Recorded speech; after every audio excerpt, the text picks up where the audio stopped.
સો નમસ્કાર. થોડી વાર પહેલાં તમે વાવાઝોડાનો અને એનો વિડીયો જોયો છે. આજે સ્પેશિયલી દાનભા બાપુ આવી ગયા છે. દાનભા બાપુ કાલે નથી આવવાના, કાલે જવાના છે બોમ્બે. પણ ખાસ કીધું કે ચોક્કસ હું આવ્યા વગર તો જઈશ જ નહીં.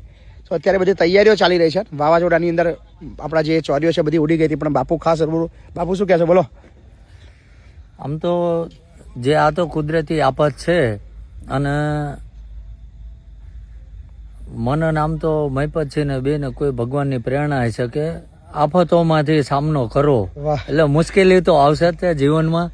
અને જે કંઈ ચોરી કા મંડપ ઉડી ગયો હતો, પણ મને સમાચાર મળતા મને એવું થયું કે કાલ હું બહાર છું અને સમૂહ લગ્નનું આયોજન છે.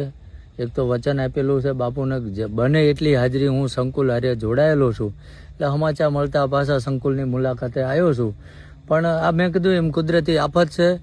જે તમે જે કંઈ પ્રયત્નો કરતા હશો, સારા કાર્યો કરશો તો મુસીબતો તો આવતી જ હોય. પણ આ મુસીબતોને એક અમને કુદરત અમારી પરીક્ષા લે છે કે ભાઈ તમે મુસીબતોનો કેટલો સામનો કરી શકો.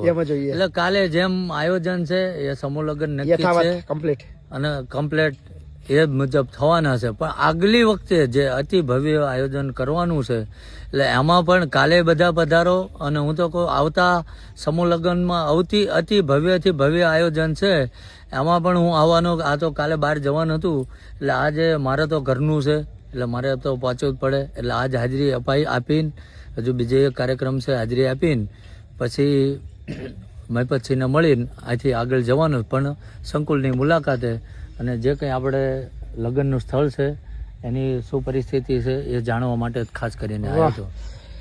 સો અત્યારે વરસાદ ગમે તેટલો પડ્યો, અત્યારે જે આ પરિસ્થિતિ તમને જે મંડપની પરિસ્થિતિ બધું પડેલું છે, અત્યારે નવેસરથી ઊભું થવાની તૈયારી ચાલુ થઈ ગઈ છે, ટીમ લાગી ગઈ છે અને બાપુ પણ આવી ગયા છે. સો આપણે બધાને આવતીકાલ માટે જાહેર આમંત્રણ છે, ચોક્કસથી પધારજો. સ્થળ અત્યારે બધું લગભગ તૈયાર થઈ જશે, આખી રાત મહેનત ચાલશે અને બધું જ એઝ ઇટ ઇઝ ક્લીન બી થઈ ગયું છે. વરસાદ ભલે પડે પણ બધું ચોખ્ખું થઈ ગયું છે અને હવે કોઈ ચિંતાનો વિષય નથી. સો મળીએ છીએ આવતીકાલે 5મા સમૂહ લગ્નની અંદર. આપ બધાને જાહેર આમંત્રણ.